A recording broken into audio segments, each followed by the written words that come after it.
పూర్వం ఒక ఊర్లో గిరిధరుడు అనే వ్యక్తి ఉండేవాడు.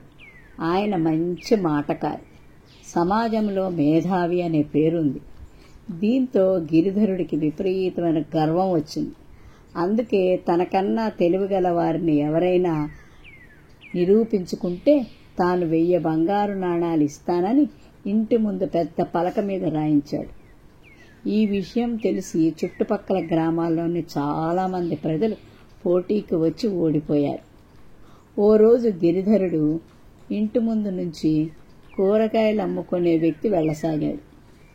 అతడి అరుపు గిరిధరుడికి కర్ణ కఠోరంగా వినిపించింది. వెంటనే బయటికి వెళ్ళి, ఏమాయ్ ఇలారా, ఎందుకలా అరుస్తున్నావు, నాకు ఇబ్బందిగా ఉంది అన్నాడు. ఇంతలో చుట్టుపక్కల జనాలు అక్కడ పోగయ్యారు.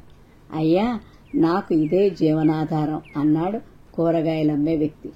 అయితే ఈ బుట్టెడు కూరగాయలు నేనే కొంటాను, ఎంత అవుతుందో చెప్పు, ఇకపై ఇంకెప్పుడు ఈ వీధిలోకి వచ్చి అరవద్దు అన్నాడు గిరిధరుడు. అలాగే అయ్యా, కానీ నేను వీటిని మీకు డబ్బులకు అమ్మను, గుప్పెడంత ధాన్యం కావాలి అన్నాడు. సరే, బుట్ట ఇక్కడ పెట్టు అని చెప్పాడు. మీరు గనక గుప్పెడంత ధాన్యం ఇవ్వాలి మరి అని మళ్లీ చెప్పాడు. గిరిధరుడు సరేలే అన్నాడు. మీకు నేనన్నది సరిగా అర్థమవటం లేదు. నేను అడిగింది ఇవ్వలేకపోతే మీరు నాకు 1000 బంగారు నాణాలు చెల్లించవలసి వస్తుంది అన్నాడు అతను.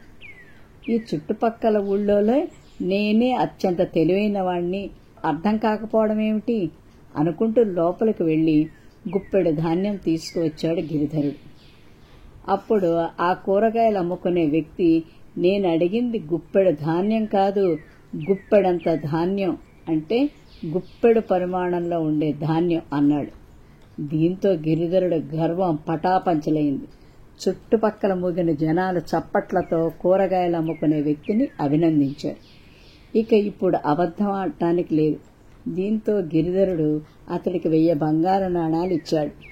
తర్వాత ఆ పలకను కూడా తీసి పక్కన పడేశాడు.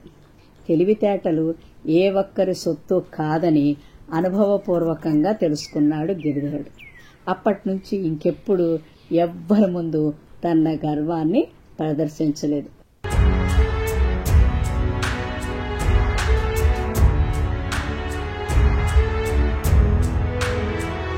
మీరు మరిన్ని వీడియోలు చూడాలంటే మన ఛానల్ను సబ్స్క్రైబ్ చేయండి. పక్కనున్న బెల్ ఐకాన్ని ప్రెస్ చేయండి.